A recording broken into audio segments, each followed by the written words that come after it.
जरा सोचिए, मुसलमानों के हित को छीनने वाली एनडीए, भारतीय जनता पार्टी और उनके प्रवक्ता मुसलमान के हित में अचानक बात करने लगे हैं। आखिर ऐसा क्यों हुआ? नमस्कार, मेरा नाम है मेघा और आप देख रहे हैं जरा सोचिए न्यूज।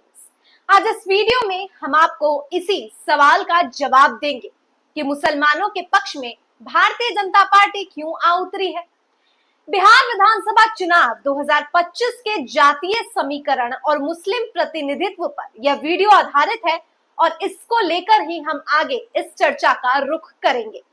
तो पेश है आपके सामने बिहार चुनाव 2025, यादव, मुसलमान और भूमिहार टिकट बंटवारे का पूरा गणित। बने रहिए हमारे साथ अंत तक। अंत में आपको मालूम चलेगा कि मुसलमानों के लिए क्यों इतने पक्ष लेते हुए इस वक्त भाजपा और पूरी एनडीए गठबंधन वो नजर आ रही है। चलिए वीडियो की शुरुआत में आपको बताते हैं कि जहां हर पार्टी जातीय और धार्मिक समीकरणों के हिसाब से अपनी चालें बिछा रही है, इस बार का चुनाव केवल विकास या मुद्दों का नहीं बल्कि सामाजिक संतुलन और वोट बैंक मैनेजमेंट का भी खेल बन गया है। आइए जानते हैं किस पार्टी ने किस समुदाय को कितना प्रतिनिधित्व दिया है और बिहार की राजनीति में मुसलमानों की क्या भूमिका बन रही है। इस रणनीति को समझने के लिए हमें गणित समझना पड़ेगा। बिहार का जातीय ढांचा यानी बिहार का सामाजिक ढांचा बहुत जटिल है, उसमें किस तरीके इस बार फेरबदल आया है। देखिए 2023 के जातीय सर्वे के अनुसार अत्यंत पिछड़ा वर्ग यानी जिसे ईबीसी कहते हैं, उसकी आबादी वो 36% है।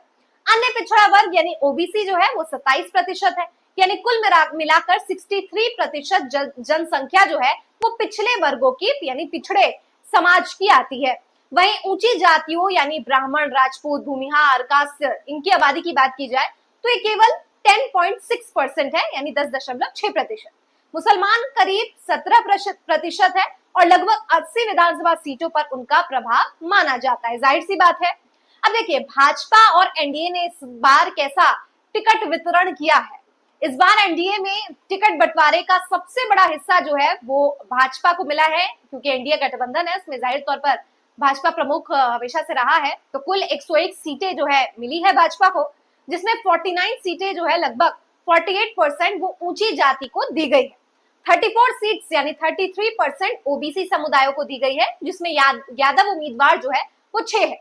11 सीटें ईबीसी को और केवल 7 सीटें दलितों व मुसलमानों को मिली है, जिसमें से आपको बता दूं कि भाजपा ने एक भी मुसलमान कैंडिडेट नहीं उतारा है, जो अपने आप में सवाल करता है कि भाजपा ने जिसने मुसलमानों को टिकट नहीं दिया वो मुसलमानों की बात कर रही है। वहीं जेडीयू जो एनडीए का हिस्सा है, अपनी लिस्ट में सिर्फ 4 मुसलमान उम्मीदवार को मौका दिया है। स्पष्ट है कि एनडीए की राजनीति रणनीति है मुसलमान मतदाता केंद्र में बिल्कुल भी नहीं है, बल्कि पारंपरिक ऊंची जाति और पिछड़े वर्गों पर ज्यादा फोकस और भरोसा दिखाया है।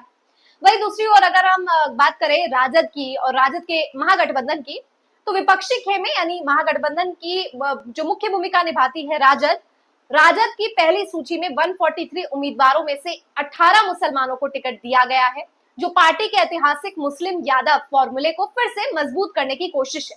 यानी जहां एक और अगड़े वर्ग को भाजपा आगे लेकर जा रही है, पारंपरिक वोटर बना रही है, तो वही पिछड़े वर्गों का साथ राजद ने लिया है।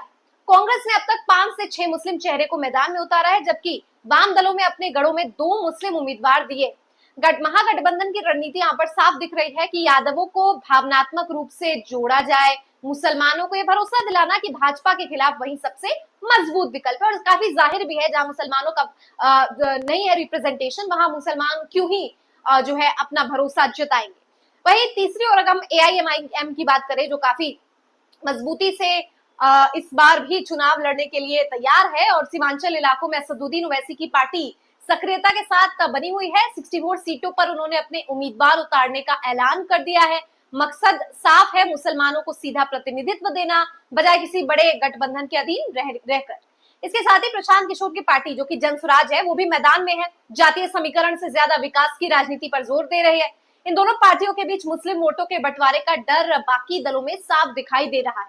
तो इस वक्त ये इस तरीके का बना हुआ है पूरा मुद्दा। और अब सवाल ये है कि डर किस बात का है भाजपा को, क्योंकि देखिए नीतीश कुमार के खिलाफ इस वक्त तेजस्वी यादव का नाम फाइनल कर दिया है राजद ने और कहा है कि उप मुख्यमंत्री के रूप में मुसलमानों को उतारेंगे, लेकिन नाम साफ नहीं किया है।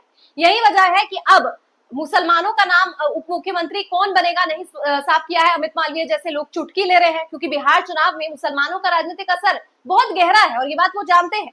टिकटों की संख्या बताती है कि लगभग हर पार्टी ने उन्हें सीमित प्रतिनिधित्व दिया है। हम ये नहीं कह रहे कि राजद ने बहुत ज्यादा दिया है, लेकिन फिर भी राजद अब भी इस वर्ग का सबसे बड़ा भरोसा बना हुआ है। जेडीयू भाजपा में इनकी भागीदारी कम दिखाई दे रही है।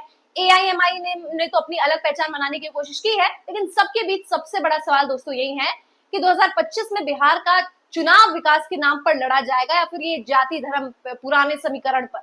आप जवाब दीजिए मुझे कमेंट पे, और साथ ही मुसलमानों का प्रतिनिधित्व जो कम हो रहा है दिन ब दिन, उसको लेकर आपकी क्या राय है वो भी बताइए। मुझे दीजिए इजाजत और जरा सोचिए। धन्यवाद।